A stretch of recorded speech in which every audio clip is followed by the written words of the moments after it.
Saudara Partai Demokrat dan PSI saling sindir soal isu ijazah Jokowi. PSI menyebut isu ini ada yang membiayai dan erat dengan kepentingan Cawapres 2029. Isu ijazah Jokowi hingga kini belum juga selesai. Ketua Harian PSI Ahmad Ali meyakini ada pihak yang mengorkestrasi isu ijazah Jokowi. Menurutnya kasus ijazah bisa bergulir lama, pasti ada yang menjadi otak dan membiayai. Ahmad Ali menduga pihak yang menunggangi isu ijazah Jokowi adalah pihak yang ingin menjadi cawapres di Pilpres 2029. Nah, artinya bahwa tiba-tiba ini muncul ada yang mengorkestra. Kalau kita lihat politiknya ini, ya ujung-ujungnya pertarungan wapres, siapa sih nanti yang menjadi saingannya Gibran jadi wapres sih? Ya, jadi kalau kemudian di bawah ada yang terganggu dengan munculnya Mas Gibran sebagai calon wapres dan menunggangi ini, nggak salah juga kali ya.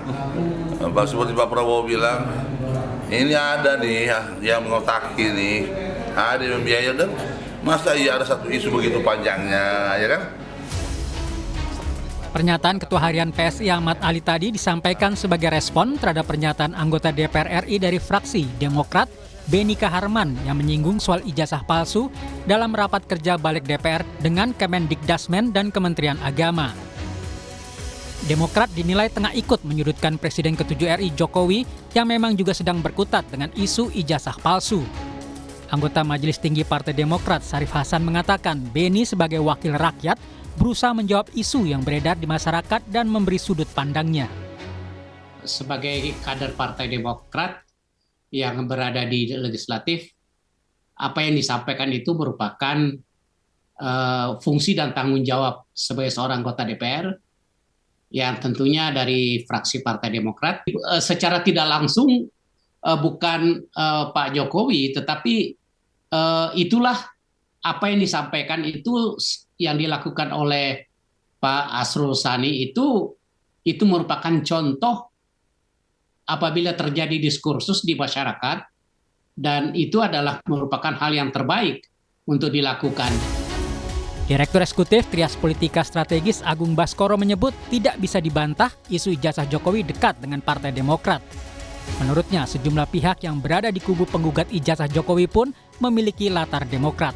Secara kualitatif memang susah untuk dimungkiri bahwa isu ijazah ini dekat dengan teman-teman Partai Demokrat semacam itu. Jadi misalkan ada Mas Roy Suryo, ex Partai Demokrat. Ya, kemudian sekarang kuasa hukumnya ada Mas Denny Indrayana, ex Partai Demokrat juga. Nah, yang kemarin bersuara kenceng Pak Benika Harman, masih kader Demokrat. Nah, kemarin beberapa kali ada Bang Syarif Hasan, sekarang ada Pak Didi Irawadi yang memang secara ya kebetulan ataupun tidak kebetulan memang mengawal isu ini secara terang dan secara tegas gitu.